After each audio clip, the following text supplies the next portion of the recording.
promo brand ambassador soalnya. Promo. Oke. Ada, aku belum terima. Oke. Udah. Oke.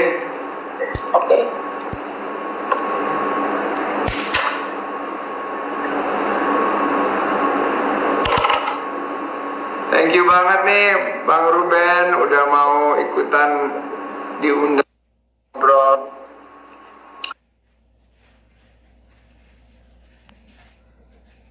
Sama-sama dong Bang Sandi. Are we live? Ini tuh si mana namanya? Sarwan Mbak Ya, di rumah aja. terus nggak boleh jalan-jalan Ya paling kalau keluar ya memang harus ke satu tempat itu doang yang nggak boleh menclok gitu. Kan ada kalau yang Facebooker segala macam berani ya manis kan memang dia di dalam studionya nggak boleh banyak ya kan, kameramen hanya 4 orang, terus kita artis hanya boleh 1 sampai 2 asisten aja. Jadi nggak ada yang makeup di ruang makeup kecuali bintang tamu, semuanya dari mobil turun studio. Dari mobil masuk studio langsung nggak pakai nggak perlu mandi dulu. Enggak, kan dari rumah kita langsung studio. Oke. Bang Ruben, kita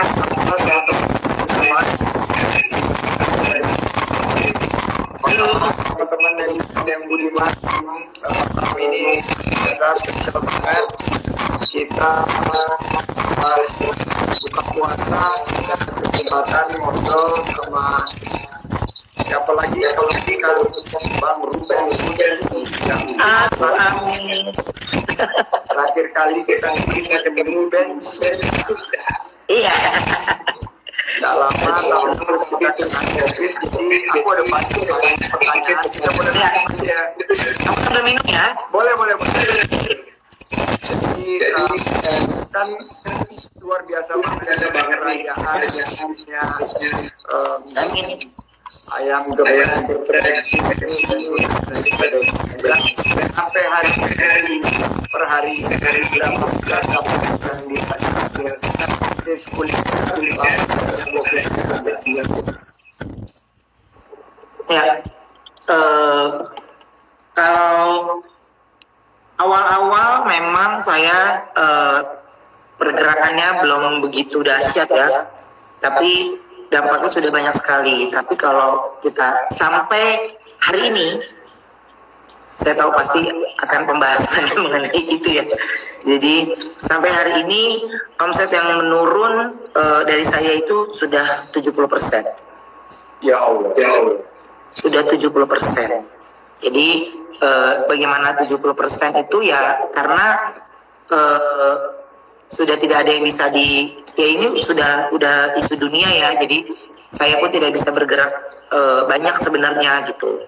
Tapi 2 diantaranya yang ini kita bahasnya di Indonesia dulu. Di Indonesia itu 2 yang sudah pasti tutup. Itu ada di Bukit Linggau dan di Bukit Tinggi. Lubuk Linggau sama Bukit Tinggi. Itu tidak bisa kita pertahankan. Karena kondisi yang seperti ini, omset yang terus menurun yang menurut saya dalam segi perusahaan itu makin gak sehat.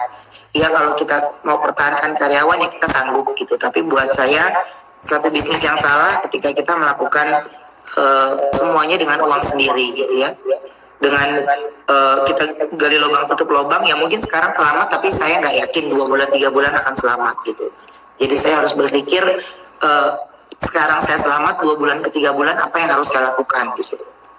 Kalau outlet saya punya ada yang ini yang berdampak dahsyat banget sih ya. Ini saya baru buka 5 mall dan baru buka 2, 3-nya akan segera buka tapi kepending karena mall kan nggak bisa aktif buka ya. Jadi total sama sekali tutup. Jadi ya itu yang apa yang nggak bisa saya bisa bilang apa karena itu memang udah peraturannya kan ya, itu udah peraturannya. Jadi ya hanya layanan take away. Tapi kalau ditanya layanan, tapi kan masih bisa jualan. Di satu sisi saya bersyukur masih bisa jualan. Tapi kalau dari segi penghasilan dan yang lainnya jauh terjun bebas sih sebenarnya. 70% tuh mungkin kalau semua teman-teman yang punya usaha, 70% untuk sebuah perusahaan yang tergolong terlibat dengan ribuan karyawan itu terjun bebas sih, karena ya bingung mau gimana lagi, karena ini bukan masalah makanan sayanya, tapi kan ini masalah dunia ya, tapi ini jadi masalah kita bersama. Tapi bagaimana saya berpikir menyelamatkan kapal yang saya lagi nakodai ini, intinya adalah terus melaju tapi tidak tenggelam. Jadi dari 6.500 karyawan yang saya punya saat ini, yang sampai detik ini, kalau kemarin-kemarin saya masih bisa selamatkan, masih ini itu, tapi keadaan makin terpuruk buat saya. Ini hal dalam perjalanan saya, ini hal yang paling sedih sih pastinya, karena di luar pemikiran saya harus ada tidak ada persiapan hal yang seperti ini, jadi semuanya berubah drastis. Semuanya berubah drastis dan saya harus mengambil tindakan. Jadi dari 6.500 karyawan yang saya bisa selamatkan hanya 4 ini. Yang saya bisa selamatkan. Ya, tapi yang saya bisa lakukan buat mereka adalah ketika mereka dirumahkan, kemarin-kemarin memang tidak saya rumahkan, tapi saya sesak Pak. Bang, saya sesak, saya tidak bisa menyelamatkan mereka sama sekali karena dari cash flow yang saya dapatkan itu tidak balance ya. Jadi saya mau gali lubang pun saya butuh waktu untuk itu gitu. Nggak usah ngomong keuntungan lah, untuk gaji mereka pun saya tidak bisa. Jadi kompensasi yang saya lakukan itu adalah ketika saya rumahkan, mereka harus saya gaji 1 bulan plus THR. Alhamdulillah mereka masih terganti. Iya, jadi tidak ada yang saya potong sama sekali. Full, gaji full dan THR. Itu doang yang saya bisa selamatkan. Tapi kan saya cuma berpikir 2.500 itu harus saya sudahkan pekerjaannya gitu. Karena saya nggak bisa, saya harus selamatkan yang lainnya untuk perusahaan saya secara sehat gitu. Jadi itu pun saya sudah, selama bulan Ramadan ini saya ada beberapa pekerjaan di sahur dan buka puasa memang, tapi istirahat saya totalnya hanya 1 jam. Itu selesai acara buka puasa ya saya malamnya meeting kayak begini gitu. Jadi saya meeting dan pembahasan bagaimana saya menyelamatkan supaya kapal saya tidak tenggelam. Itu yang saya lakukan. Dan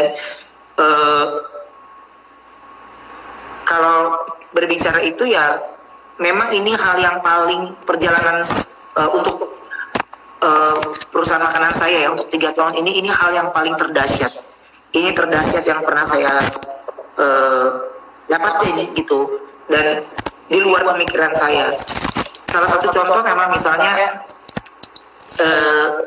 saya buka di salah satu mall, ya, buka di salah satu mall. Saya berpikir itu akan menambah melebarkan saya dari sisi prestasi geprek bensu yang tadinya hanya buka di ruko, tapi tiba-tiba bisa masuk mall.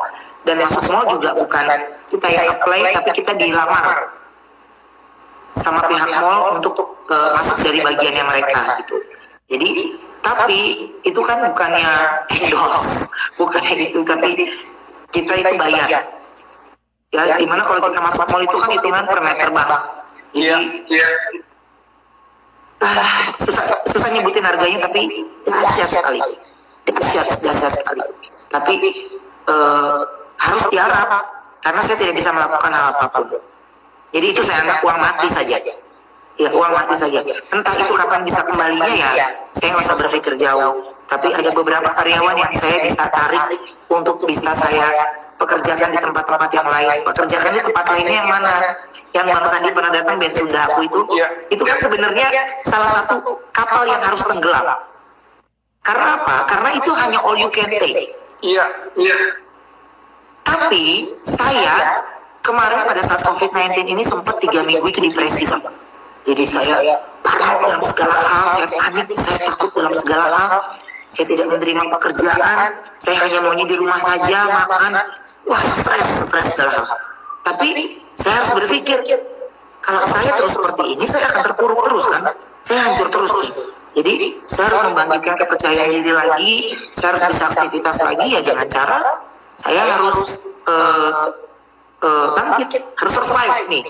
Jadi ya apapun itu saya ya untuk pencegahan COVID-19 saya sendiri sudah melakukan safety ini dan social distancing yang saya lakukan itu sudah saya mengikuti treatmentnya. Tapi kan saya nggak mungkin, itu yang saya bilang, saya tidak mungkin berdiam diri di rumah karena di pundak saya banyak ribuan orang yang menunggu keputusan saya. Apa kelanjutannya? Apakah saya tutup atau saya bisa jalan dengan banyak sekali pertimbangan? Itu kan harus ada keputusan ketok palunya dari saya, tidak ada yang lain. Jadi akhirnya salah satu usaha yang bisa saya lakukan untuk mengembangkan ini adalah Ben Sunda. Jadi saya bikin Ben Sunda Express, Bang. Oh, ini di Ben Sunda ya? Ini di Ben Sunda. Bukan di rumah. Di rumah. Mirip-mirip soalnya Iya. Desainnya. Jadi memang yang saya lakukan itu ya usaha yang bisa saya lakukan itu hanya Ben Sunda. Kenapa Ben Sunda? Satu-satunya yang bisa saya lakukan penjualan dalam bentuk frozen. Maksud saya nggak bisa dalam bentuk frozen. Ya, saya nggak berani karena saya belum ada perhitungan expirednya dan yang lainnya. Itu kan harus ada perhitungan dan harus ada izin dan yang lainnya itu kan panjang ya. Jadi satu-satunya yang bisa saya lakukan itu adalah Ben Sunda Express. Jadi makanan-makanan saya bikin frozen. Saya bikin frozen semuanya dan aman dan ya akhirnya ada beberapa karyawan yang dia bagiannya manajer, dia bagiannya ini dan beberapa tugasnya saya lagi nggak perlukan saat ini. Tapi saya tawarkan, kamu masih mau bekerja nggak? Kalau masih mau bekerja, saya ada tempat yang kosong-kosong yang bisa kamu lakukan. Tidak mengurangi penghasilan kamu, tidak mengurangi gaji kamu, tidak mengurangi ini. Tapi kamu, ya memang kerjanya bisa di sini. Saya hanya bisa di sini. Karena ya geprek melajunya biasa aja. Tapi kan ada PSBB ini kan memang saya harus mengurangi kuota karyawan yang bekerja di dalamnya. Itu. Jadi itu sangat amat berpengaruh buat saya. Makanya ada yang tugasnya manajer, saya bilang udah lu potong tunjang, lu potong cabai, lu iris ini, lu bagian vakum ya, lu bagian peneliti. Jadi masih banyak yang mereka masih mau semangat ya Pak, yang penting saya bisa makan, ya Pak, yang penting saya bisa ini. Ya, selama ini semua sudah kembali normal, kalian akan balik lagi ke jabatannya normal. Tapi di posisi yang sekarang ini saya lagi nggak memerlukan hal itu. Makanya saya pun tidak bisa mengambil keputusan yang gegabah sehingga akhirnya merugikan buat saya dan yang lainnya. Makanya dari yang lainnya 2.500 yang tidak bisa saya selamatkan. Dan yang lebih tidak bisa saya selamatkan itulah yang punya saya di Hong Kong, yang punya saya di Kuala Lumpur. Di Hong Kong saya punya 3, di Kuala Lumpur saya ada 1, dan saya baru mau bikin, dan kan saya baru bikin di mau mungkin di Taiwan, tapi kan mereka kan tidak kayak kita kan gitu. Jadi posisinya ya kontrakannya juga tetap jalan, tetap running. Jadi tapi sementara kan saya nggak bisa ke sana kan itu. Jadi ya udah investnya di beberapa tempat ya nggak bisa berbuat apa-apa. Udah memang saya harus melakukan yang aturan dari pemerintah gitu. Cuman kalau saya kesini mati emak, kesini mati bapak gitu. Jadi ya harus ngambil keputusan. Iya gitu. Dan ya saya sedih sih, maksudnya saya harus mengambil keputusan ini karena ini bukan kemauan dari saya, tapi ini karena situasi dan suasana kita dalam keadaan seperti ini. Dan saya rasa kejadian ini tidak hanya kita, tapi bangsa Indonesia. Ini dalam kondisi yang seperti ini, saya pun turut prihatin akan kejadian ini. Ya, saya berharap juga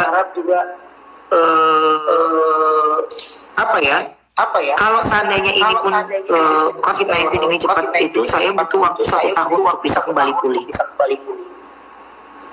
Untuk Ya, saya ini pandemi yang pertama dalam sejarah yang betul-betul menghantam bukan hanya dari sisi kesehatan saja, karena ini penyakit baru nggak kelihatan, cepat banget bergerak, terus menghantam, tidak kenal usia, tidak kenal latar belakang, pokoknya udah hampir 4 juta masyarakat dunia dari 200 negara, dan luar biasa dampaknya juga dirasakan dari ekonomi.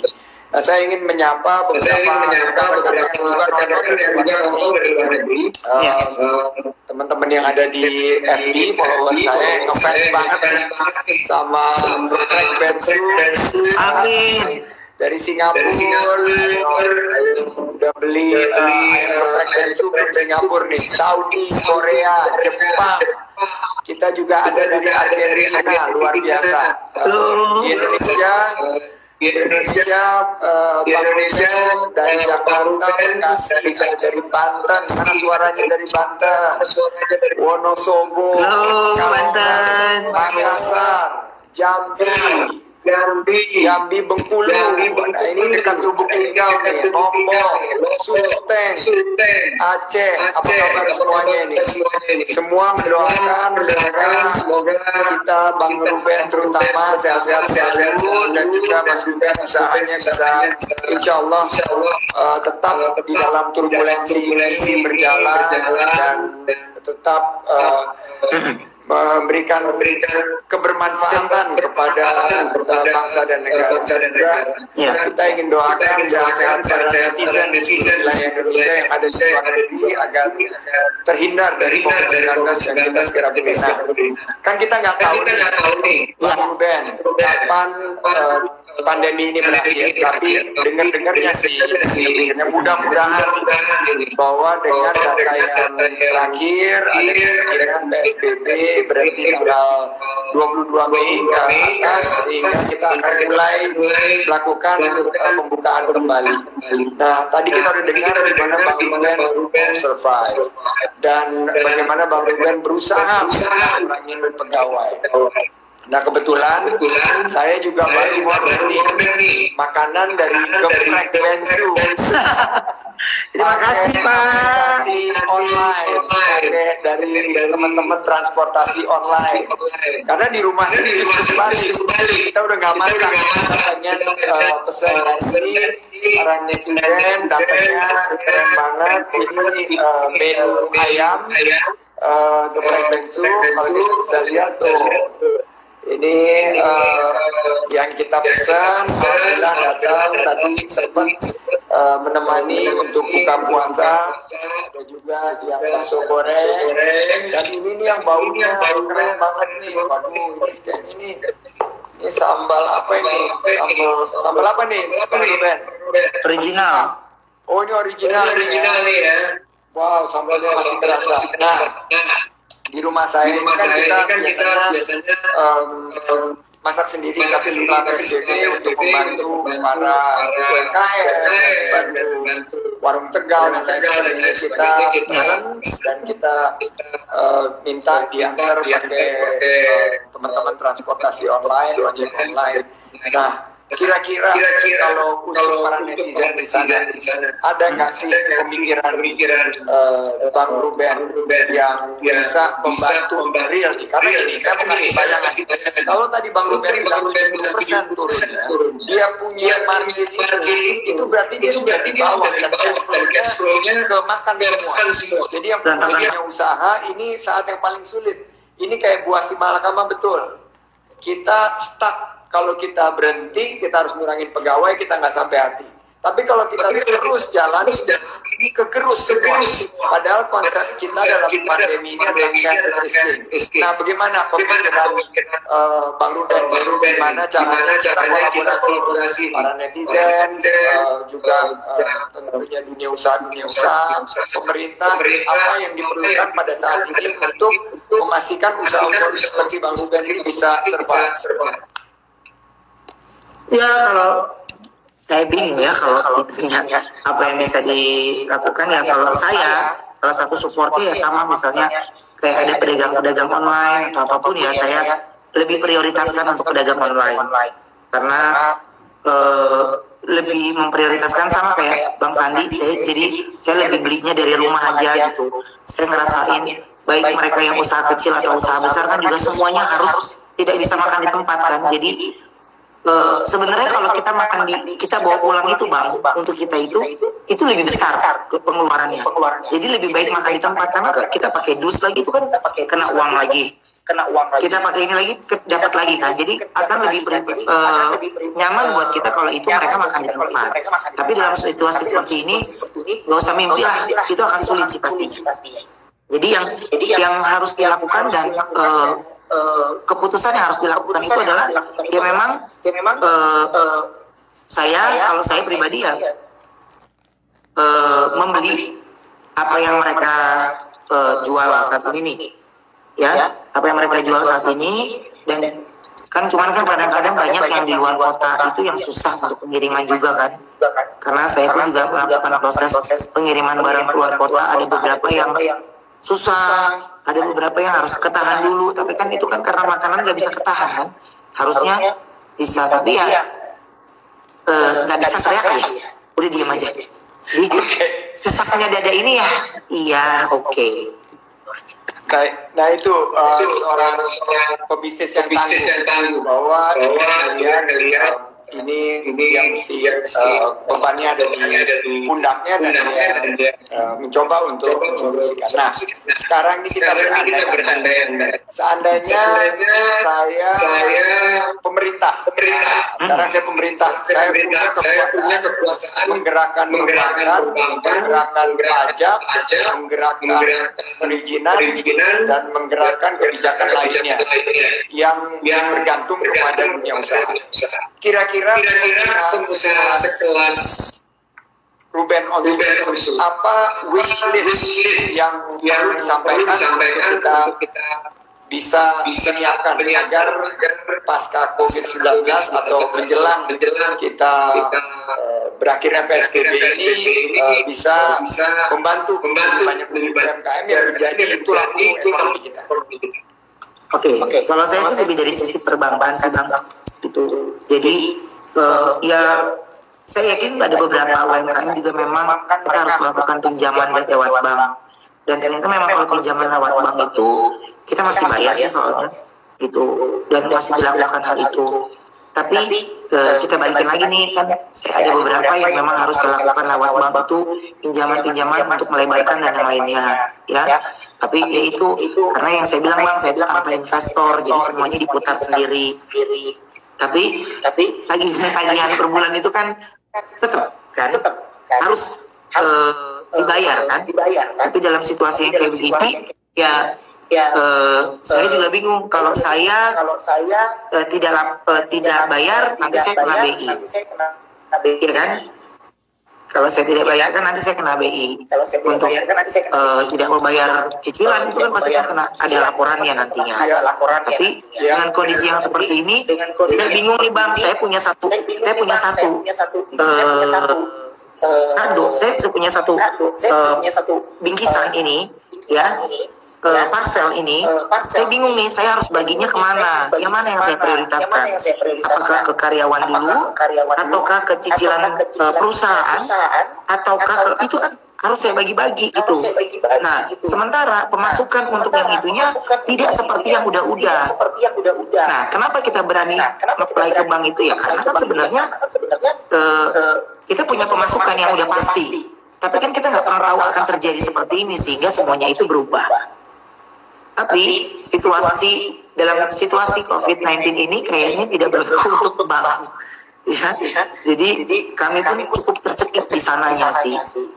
Makanya yang seperti itu sih. Ya gini, kalau misalnya saya bisa bayangkan ya, karena saya bisa punya dari portfolio usaha saya kemarin melakukan review, satu juga jeblok banget karena kenapa? Karena di dalam mall dia jualan baju, ya sudahlah, tapi jualan mall bulan ya terpaksa, tapi alhamdulillah puji Tuhan masih diberikan kesempatan paling tidak sampai akhir lebaran. Kalau berlanjut sih kita nggak tahu, sampai ini belum mem-PHK, masih merumahkan. Nah, saya mau tanya, kalau saya punya kebijakan untuk pengusaha kuliner, salah satunya tentunya geprek bensu, dan kalau dilihat kan MOP Group lah ya. MOP Group ini sebetulnya sebetulnya kalau media konten alhamdulillah itu mestinya sih nggak terlalu terganggu ya, mungkin ada sedikit tapi nggak 70% kayak Kalau MOP sendiri Bang, sebenarnya ini sedikit maaf aku potong.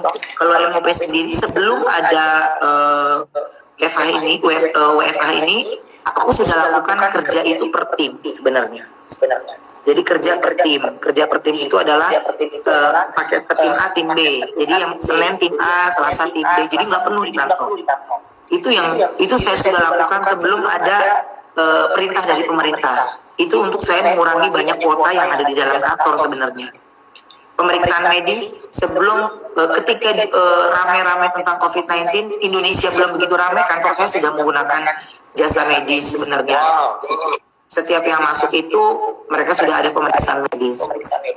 Jadi saya menggunakan jasa dari salah satu rumah sakit, saya meng-hire orangnya langsung resmi dari pihak rumah sakit untuk mereka datang per harinya. Jadi yang nge-rolling itu pihak rumah sakit, siapa tim medis yang datang ke kita setiap harinya. Itu sudah saya lakukan sebenarnya. Itu untuk mengantisipasi. Tapi kan setahu saya kan memang ada surat perintah untuk media itu. Itu ya Bang, media itu masih boleh beroperasi sebenarnya. Betul. Nah, yang paling bingung itu kan ketika letak kantor kita di pinggir jalan Bang. Jadi itu yang menjadi cukup perhatian publik itu. Tapi kan maksud saya ya memang karyawannya kerjanya naik motor, jadi otomatis parkirnya motor. Kalau mungkin mereka orang kaya, saya gedungnya nggak di situ. Gitu. Tapi ya itu yang saya bilang, akhirnya itu yang membuat saya cukup ya sempat beberapa kali didatangin, ini kenapa masih banyak, karyawan kita lebih banyak, ini sudah setengahnya loh, dan semuanya sudah berjarak, semuanya sudah ini. Dan saya orang yang sangat konsen sama mengenai hal itu. Dan kita punya standar panas sendiri untuk yang mereka datang itu, dan kami sudah bagi per wilayah, kami sudah bagi ini, dan saya rasa setiap perusahaan pasti sudah melakukan safety untuk karyawannya sendiri dengan caranya masing-masing gitu. Makanya itu yang saya lakukan. Terus ada yang bilang work from home katanya, istilah bahasa Inggrisnya ya, kerja dari rumah. Tapi kalau saya tanya balik nih Bang, sama saya kan ada beberapa rumah produksi yang menggunakan rumah untuk masak. Ya. Jadi karena saya bukan orang yang punya gedung besar, jadi usaha ini saya kontraknya di sini, usaha ini saya kantornya di sini, usaha kantor di sini, dan ada satu kantor saya usahanya jadi di rumah yang sudah jadikan rumah produksi. Tapi mengingat ada kerja, tidak boleh terlalu banyak di rumah. Pertanyaan saya ini kan harus produksinya dari rumah. Sebelum ada yang kejadian seperti ini, rumah itu sudah menjadi kantor kita. Dengan orang yang sama. Tapi kalau kami pun harus dilarang, harus ini, kami juga bingung. Bagaimana kami menyelamatkan nyawa kami? Bagaimana kami menyelamatkan itu? Menyelamatkan karyawan kami? Kalau ditanya, saya sendiri juga tidak nyaman ketika ini masih banyak ya, ini masih banyak. Saya bisa habiskan semuanya. Tapi bagaimana pertanggungjawaban saya dengan mereka? Betul. Harusnya ketika diperiksa, apakah saya mempekerjakan itu ada tim medis? Ya, ada tim medis.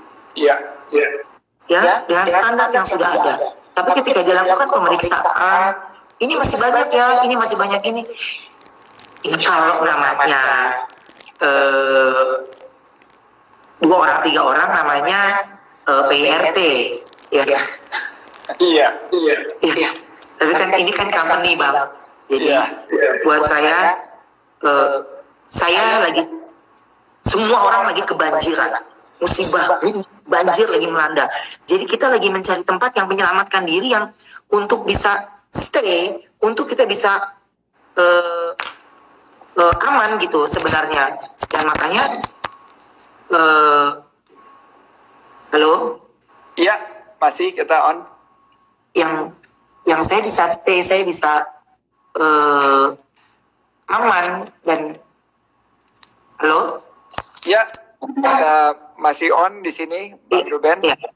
Jadi saya bisa stay, saya bisa aman dan yang lainnya. Dan maksud saya itu tujuannya adalah saya harus kayak lu kebanjiran, jadi lu ngungsi sana, ngungsi sini, lu gini gitu loh bang. Jadinya bukan kemauan saya, tapi ini sana yang membuat saya harus mengambil keputusan secara cepat.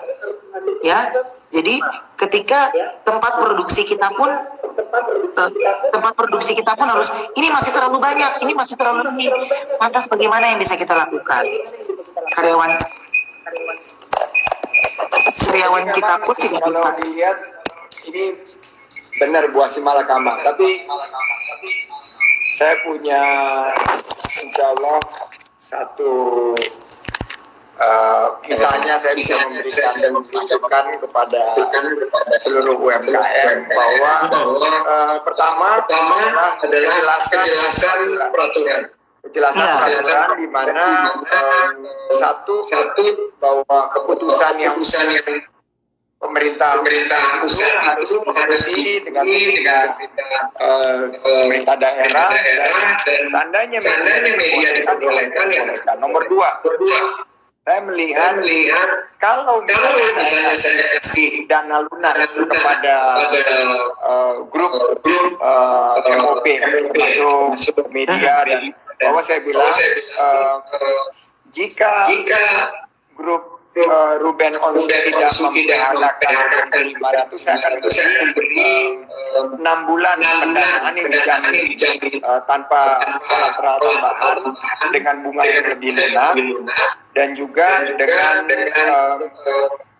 rescheduling yang lebih panjang, sehingga cicilan sekarang sangat berarti bisa tidak terlalu beban.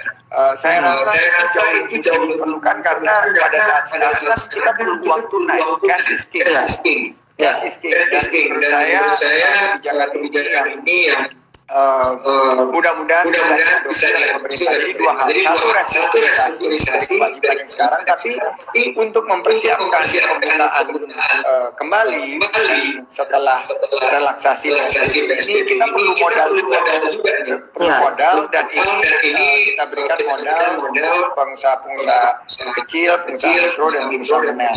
Nah, saya rasa kita sudah cukup ngomongin mengenai yang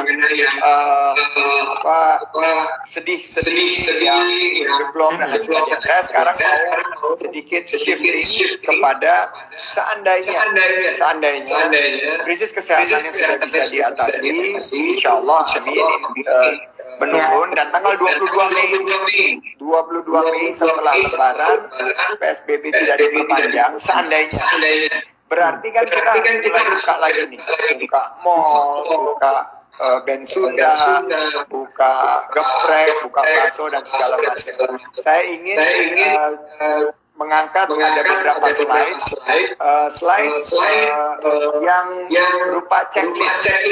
Nah, ini guidelines dari CDC, Center for Disease Control di Amerika, yang mudah-mudahan juga di sini kita juga ada dinas kesehatan dan lain sebagainya. Tapi ada beberapa pertimbangan dalam membuka kembali restoran. Nah, ini mungkin saya tanya sama Bang Ruben. Pertanyaan pertama, apakah lingkungan kita di outlet-outlet di sana sudah aman untuk dibuka? Kalau saya pastikan aman bang, karena memang kita sudah mengikuti standar dari pemerintah. Itu yang saya bilang. Kami semuanya mengikuti standarnya, dan untuk semua Jadi itu berarti, semuanya yang pertama mengikuti pemerintah. Pertanyaan kedua sebagai checklist, kalau tadi bisa diangkat slide-nya lagi tentang para pekerja. Nah, ini kan banyak banget nih di Geprek Bensu. Pertanyaan yang kedua, bagaimana dengan para pekerja? Kalau saya lihat sih mudah ya. Ini lebih ke arah yang pekerja-pekerja yang sudah ada lanjut usia, kan COVID-19 ini nyerangnya ke COVID-19 ini lebih ke yang lansia, dan yang sudah bisa kerja di rumah sudah dilakukan dengan shifting tadi tim A, tim B, tim C. Jadi yang kedua juga aman. Nah yang ketiga, nah ini menarik. Kan kita Jabodetabek, misalnya Jabodetabek, belum mau ke yang lain-lain. Bagaimana perbandingan antara daerah yang mungkin tingkat kasusnya menurun dan tingkat kasusnya meningkat, ini mestinya menjadi pertimbangan juga. Misalnya di Depok angkanya naik, tapi di Jakarta Selatan angkanya lagi turun. Nah ini kita harus hati-hati juga nih, Bang Ruben. Harus kita seimbangkan. Jadi nggak bisa pukul rata. Geprek Bensu udah berapa sekarang total? Apa ya? Pokoknya berkurang 2 deh, sampai lupa. Saking banyaknya lupa. Oke, nggak apa-apa. Mungkin kebijakan buat grup yang ada di wilayah Jakarta Selatan misalnya sama ini mungkin berbeda karena tingkat penularan itu mungkin juga berbeda. Jadi ini nanti pas kita buka setelah tanggal 22 Mei kita sesuaikan dengan pemerintah. Nah, slide berikutnya menarik. Slide berikutnya masih menjadi guideline menarik, saya berandai-andai, yaitu tentang fase membuka. Fase pertama ini mungkin minggu pertama ya. Semua toko-toko yang outletnya grup band Onsu ini mungkin buka drive-thru mungkin take away delivery dan social distancing. Nah, fase kedua itu mungkin minggu kedua atau minggu ketiga mulai buka dining room. Jadi kalau kita masuk band Sunda, kita boleh masuk, tapi semuanya udah pakai ya mirip-mirip tadi yang saya lihat di Instagramnya Bang Ruben, pakai face shield dan lain sebagainya. Itu udah siap semua tuh. Itu kalau untuk karyawan sih kami siap, tapi kalau untuk tamu, kalau untuk pembeli sih untuk karyawan aja. Kami sudah pakai sebelum ada peraturan dari pemerintah pakai face shield. Oh, udah ada. Sudah pakai. Oke. Dan kalau sarung tangan itu sudah standar kami kan. Berarti aman itu. Oke, kita lihat fase kedua. Berarti dibuka, tapi medannya harus dilonggar-longgarkan karena ada social distancing. Nah, yang fase ketiga diangkat lagi adalah di sini udah mulai normal, tapi harus ada jaraknya. Jadi kalau ngantri, misalnya saya ngantri ke band Sunda ini, harus di lantainya dikasih kayak kotak-kotak gitu, kayak buat kaki-kaki kayak gitu. Udah siap juga belum? Sudah kita berjarak semuanya sudah. Jadi, nah berarti kalau gitu kita sudah sangat siap ya untuk nanti membuka kembali gitu ya. Saya sudah lakukan hal itu ketika pokoknya gini, saya mengikuti peraturan pemerintah dengan social distancing, strict social distancing juga saya sudah lakukan gitu. Jadi memang dari sisi pelayanan pun kita dari sebelum ada ini pun kami memang udah standarnya sudah pakai sebelum pakai face shield tuh dulu pakai yang hanya mulutnya saja kan ya, bukan yang tutup saja, itu udah standar kita sih. Iya, aku lihat sih dari pertama sebelum COVID udah sangat high. Jadi di slide berikutnya aku ingin share bahwa dari pengalamanku melihat dengan mata kepala sendiri di restoran-restoran Bensu ini sudah healthy hygiene practice. Jadi sebelum ada face shield, waktu itu ada buat tutup di bawahnya tuh buat menghalangi droplet, sudah dilakukan sebelumnya. Saya lihat juga tempat cuci tangan, disinfect dan ventilate juga ada, ruangannya terbuka begitu. Maintain social distancing sudah katanya sudah mulai akan diterapkan di sana dan nah ini kesehatan yang nomor 4 berarti harus ada semacam kayak tim medis yang secara rutin mengecek kesehatan daripada para karyawan itu kelihatannya juga sudah ya, Bang Ruben.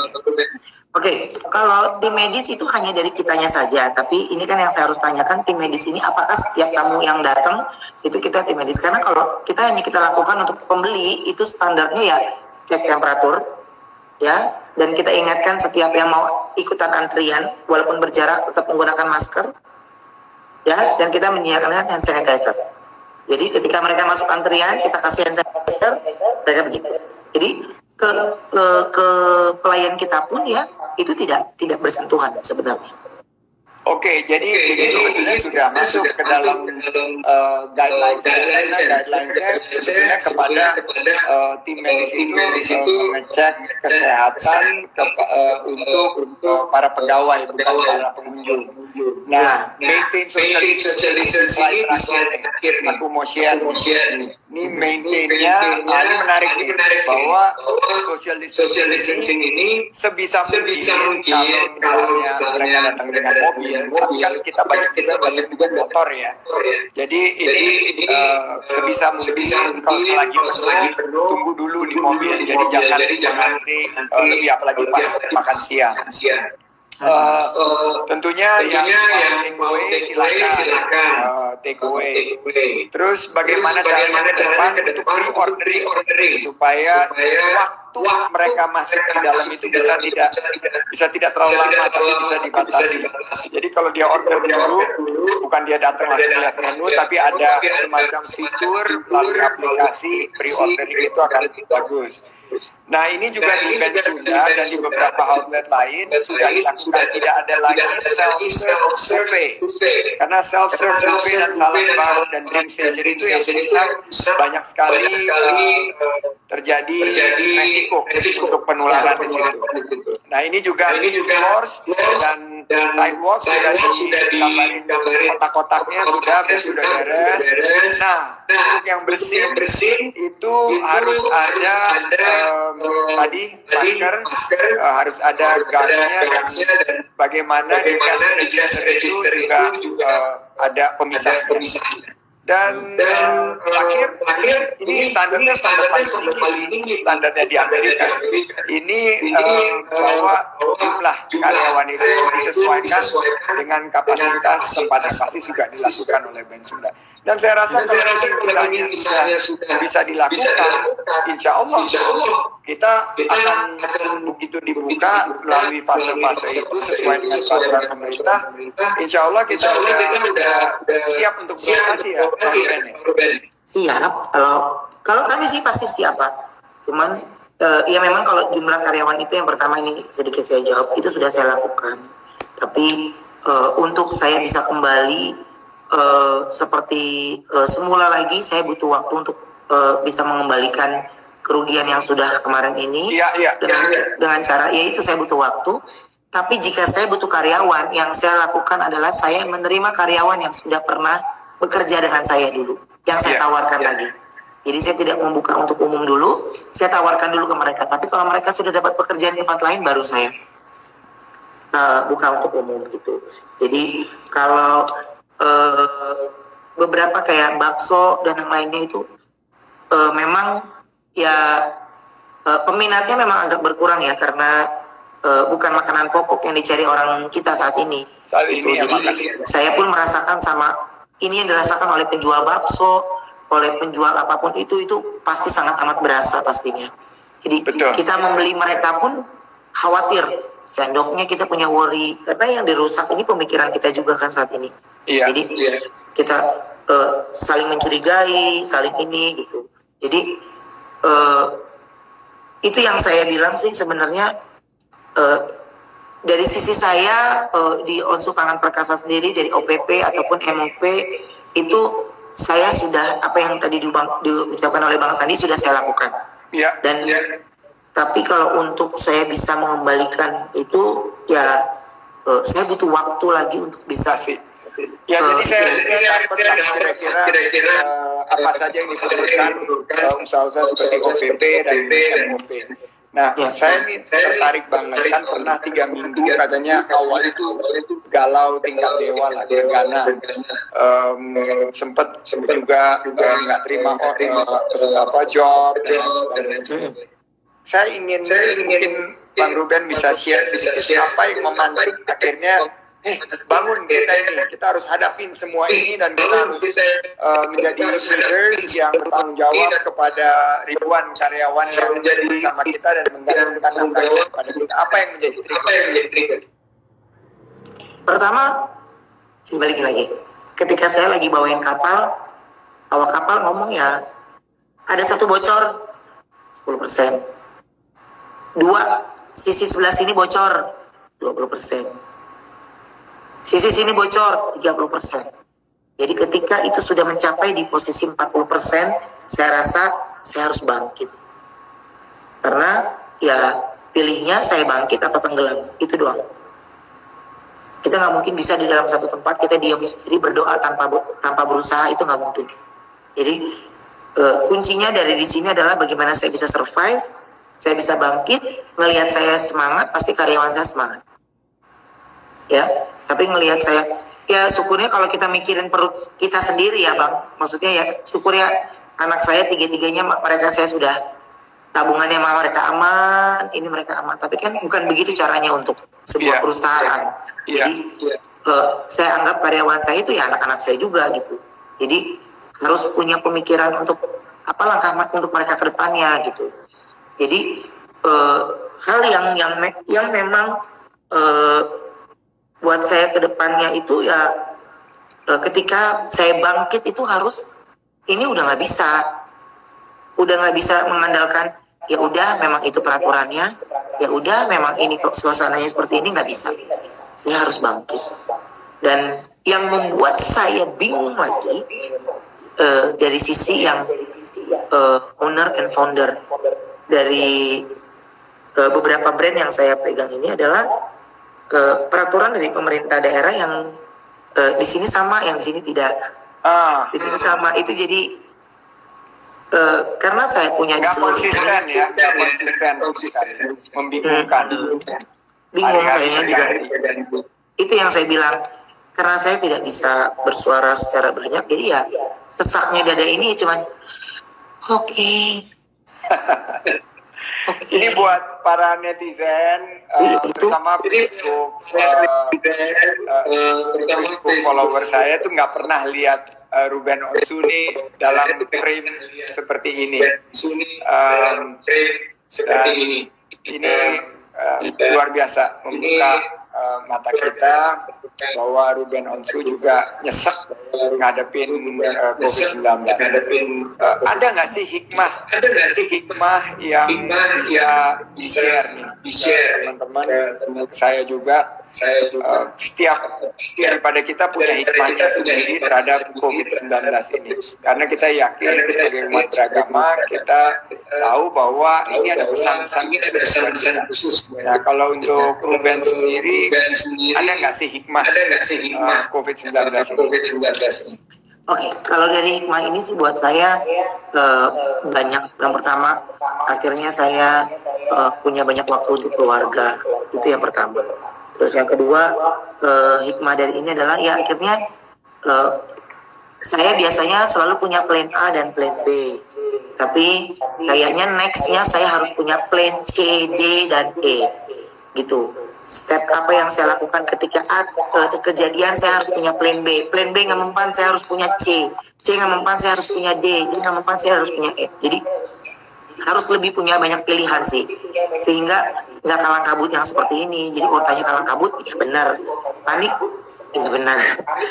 Suasananya seperti ini, ya nggak ada pilihan lain. Saya harus jalani karena ini bukan terjadi dengan saya, tapi ini terjadi oleh seluruh masyarakat di Indonesia bahkan di dunia. Tapi saya harus punya banyak pilihan itu sehingga saya tidak mengambil tidak mengalami penurunan yang cukup. Kalau untuk orang yang paham akan sebuah bisnis 70% sih itu dahsyat Bang. Itu dahsyat. Ini nggak survive. Kalau 70% itu karena kalau kita turun 20-30% mungkin kita bisa kita 70% itu di saat-saat normal pasti perusahaannya. Tapi kan kita ini semua satu ini yang ada. Ya ini luar biasa. Saya kan berpengaruh sama ini loh Bang, sama supplier.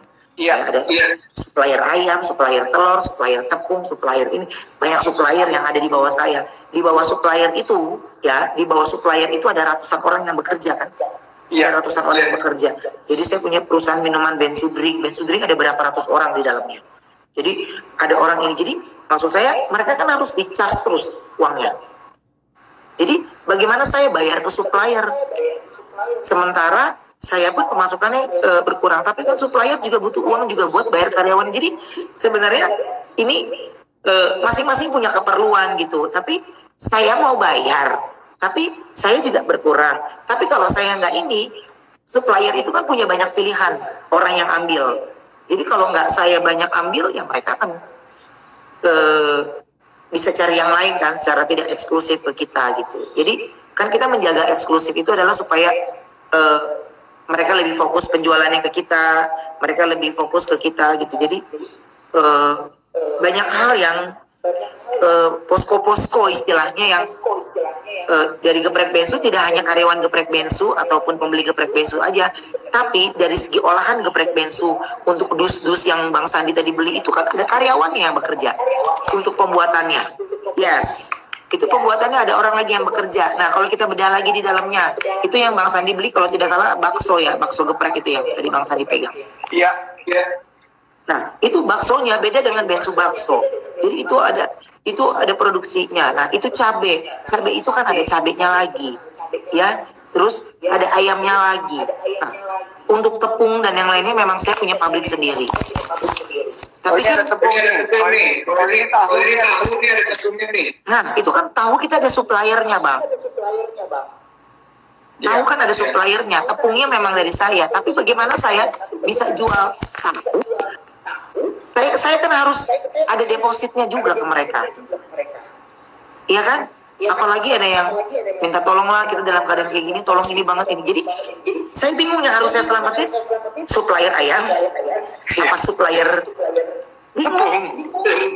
bingung saya. Yang saya bingung, jadi akhirnya saya cuman Bismillah aja, ini udah gitu, orang gitu aja, ini gitu. Jadi semuanya kan mendesak minta disuntik kan? Iya. Jadi saya harus mana yang harus saya prioritaskan? Apakah tahu?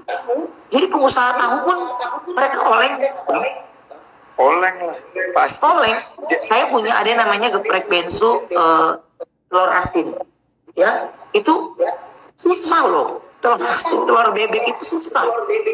Kan pernah tuh ada berita viral yang anak itik, anak ayam dilepas akhirnya karena dia nggak bisa kasih makan. Dilepas ya. Itu benar terjadi karena mereka pun kesusahan sebenarnya. Jadi suara saya ini mewakili bagaimana sebenarnya mereka pun juga sesat. Kita sebagai pengusaha yang membeli nggak bisa sejor-joran seperti dulu, karena harus ada yang saya prioritaskan, mana yang harus saya bayar terlebih dahulu. Tapi yang harus diingat lagi, saya kan juga hidupnya nggak hanya untuk besok, Bang. Saya hidupnya untuk step ke depannya, itu yang harus saya lakukan. Bagaimana gila ya 2 bulan berikutnya gue masih bertahan atau enggak ya, 3 bulan berikutnya masih bertahan. Dan kita lihat banyak perusahaan-perusahaan makanan yang cukup terkenal saat ini yang kita lihat di berita, mereka cukup ada yang tutup akhirnya. Iya, McDonald's di Sarina, KFC makan dan mulai menutup gerainya. Saya udah puluhan tahun. Wah itu Bang, saya mengerti banget sebenarnya apa yang sebenarnya terjadi. Saya semua perusahaan tidak mau ini terjadi, tapi kalau kita pertahankan untuk dari kita, itu sesuatu yang pola bisnis yang tidak sehat. Iya. Itu. Jadi ya saya pun hal yang paling termentok yang saya lakukan adalah ketika saya harus rumahkan mereka, saya kasih 1 bulan gaji mereka dan THR mereka full.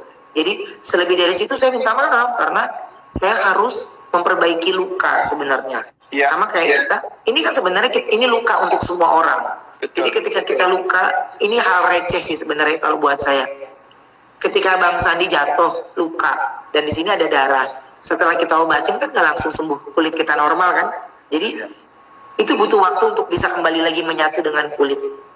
Jadi tetap harus ada perawatannya kan, penyembuhannya gitu. Jadi ya saya menganggap ini ya, ketika ini sudah tidak luka lagi, saya harus ada proses penyembuhannya. Nah, proses penyembuhannya berapa lama, saya pun tidak tahu. Gitu. Jadi makanya bekerja dari rumah itu pun buat saya bingung. Apakah berlaku untuk kita yang memang pengolahannya dari rumah? Untuk bekerja dari ini ya karena tiba-tiba lu banjir, lu tiba-tiba nerima, ya udah lu sini aja gitu. Ya itu kan punya gue juga sebenarnya. Jadi bukan gue numpang di tempat orang, tapi tiba-tiba, kok gini ya. Dan saya kurang pantas kalau bilang tidak jadi saya bilangnya saya pun bingung melakukannya. Jadi kita bekerja dari rumah sudah kami lakukan, tapi memang rumah produksi kami ada beberapa yang dari rumah, tapi ya memang namanya rumah produksi ya Bang, itu kan bukan rumah tinggal. Kalau saya rumah tinggal dan memang kami ngontraknya memang di rumah tinggal yang kami jadikan kantor sebenarnya. Tapi sebelum adanya ini kan memang ya jumlah karyawannya juga sama. Jadi luar biasa. Ketika ini ramai, akhirnya ngelihat parkiran motor ramai dikit jadi sorotan. Padahal kami tidak menggunakan fasilitas umum untuk memarkir motor loh. Itu di tempat kami sendiri gitu.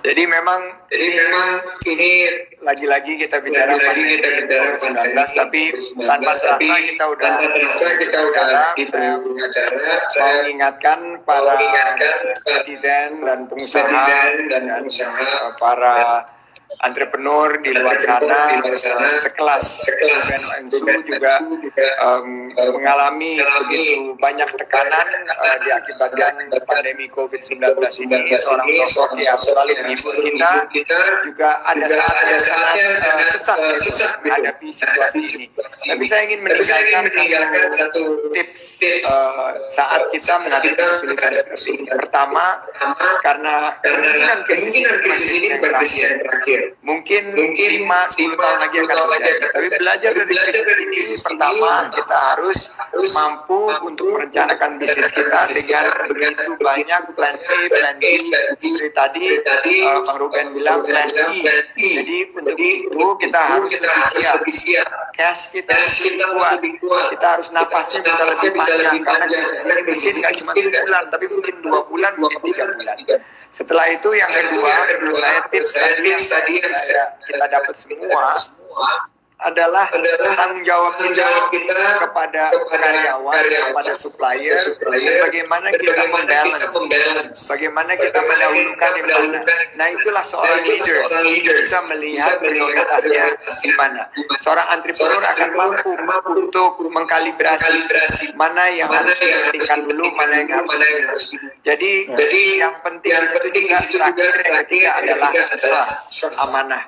Ini kepercayaan kepada kita sebagai leaders. Kita tak boleh nyelamatin kita untuk ke depan, tapi kita harus lihat step-step yang harus kita siapkan untuk kelangsungan usaha kita. Luar biasa, 1 jam bersama Bung Ruben Onsu. Mohon pesan dari Bang Ruben Onsu buat para netizen yang masih tune. Ya, pokoknya kalau buat saya sih, buat semuanya netizen yang lagi nonton saat ini, saya bangga banget bisa diwawancara sama orang hebat, di mana yang bisa mendengarkan tangisan kita dan ini sesaknya. Iya, curhat. Saya menganggap ini curhat. Jadi sesaknya dada kita, mudah-mudahan suara saya ini bisa mewakili banyak orang yang punya usaha di luar sana, dan baik usaha yang memang hanya kecil-kecilan atau yang besar, saya yakin semuanya pasti berdampak. Pilihannya adalah salah satu caranya adalah tetap ikutin anjuran pemerintah apapun itu, karena harus memutus mata rantai untuk COVID-19 ini dengan cara seperti itu. Karena COVID-19 ini kalau saya melihat ini lebih serem dari setan ya, karena nggak berbentuk.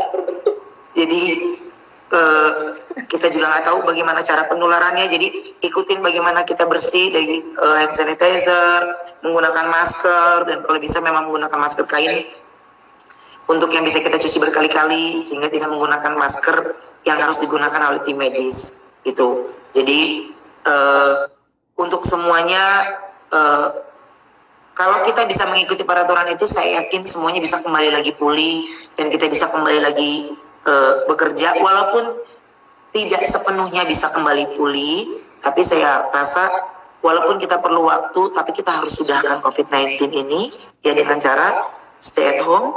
Dan yang memang kalau bisa kalian beli dari rumah, semua beli dari rumah. Saya pun belanja semua dari rumah, online semuanya, beli dari online. Jadi saya tidak mikir saya dibohongin atau enggak, masih dibohongin juga kadang-kadang itu. Jadi ya saya pikir ya mungkin dengan bohong itu salah satu penghasilannya dia, it's okay, berarti tandanya bukan rezeki saya gitu. Jadi ini bukan masalah kita, tapi ini masalah dunia. Jadi harus kita aware sama hal ini, dan mudah-mudahan pembelajaran atau sharing malam hari ini bisa menyemangati buat semua teman-teman di luar sana. Amin. Dan ada orang sebesar Bang Sandi yang masih mau mendengarkan kita. Sebenarnya ini yang dirasakan oleh banyak orang di luar sana, Bang, yang sangat amat minta diperhatikan oleh pemerintah untuk hal ini gitu. Karena saya pun harus merenungkan setiap bulannya menambah jumlah karyawan, jadi bukan bertambah dari 6.500 malah berkurang. Itu pun buat saya air mata keluar mungkin terlihat lebih sedih, tapi kalau air mata yang tidak bisa dikeluarkan hanya dalam hati itu lebih sakit sih sebenarnya. Karena saya tidak mau memikirkan perut saya aja, Bang, saya harus memikirkan banyak perut orang di luar sana. Jadi saya pun sampai detik ini kalau saya masih makan ini, aduh mereka gimana ya, tapi saya harus bikin video makan karena itu satu-satunya yang saya bisa dagangan saya sendiri gitu. Walaupun banyak di luar sana yang, wah banyak orang yang di luar sana yang gak makan, paham, tapi ini satu-satunya gue bisa nyelamatin karyawan gue untuk bisa bekerja, video makan, karena gue gak bisa bayar influencer lagi, gak bisa bayar ini lagi. Dan ya udahlah, dengan jumlah follower gue yang gak seberapa, tapi ya mudah-mudahan 1% ya, atau 0,2% mereka beli makanan gue, itu gue sudah bisa, ya kalau minum obat sesak napas ya agak napas lega lah gitu hari itu. Jadi apa yang saya mau lakukan setiap harinya ya, jadi saya tidak bisa menggunakan waktu untuk istirahat, karena kalau saya waktu istirahat saya punya rasa takut apalagi yang terjadi dengan besok. Saya belum punya prepare, jadi saya harus prepare terus langkah-langkah selanjutnya. Setelah lebaran seandainya terjadi seperti ini, apa yang harus saya lakukan, dan jika tidak terjadi apa yang harus saya lakukan. Itu aja sih. Kita doakan PSBB selesai 22 Mei, penurunan kasus COVID-19 sehingga para tim medis yakin untuk memberikan masukan kepada pemerintah untuk melonggarkan transaksi. Kita doakan semua ekonomi bisa terbuka kembali, dan kita doakan PP dan MOP jaya kembali. Saya seperti pernah saya bicarakan di headquarternya MOP dan OCP bahwa saya berharap berusaha dengan go public dan menjadi kebanggaan Indonesia. Terima kasih luar biasa bersama saya ucapkan sekali lagi terima kasih, dan mudah-mudahan kita bisa berdoa setelah bulan suci Ramadan ini COVID-19 dicabut dari muka bumi. Amin, amin, dari bumi ya, amin, amin. Terima kasih. Terima kasih Bang Sandi. Kita semua sukses untuk semuanya. Wassalamualaikum warahmatullahi wabarakatuh. Assalamualaikum warahmatullahi wabarakatuh. Thank you. Luar biasa. Aduh Bang, thank you banget. Oke. Aku ngelihat ini apa ekspresinya.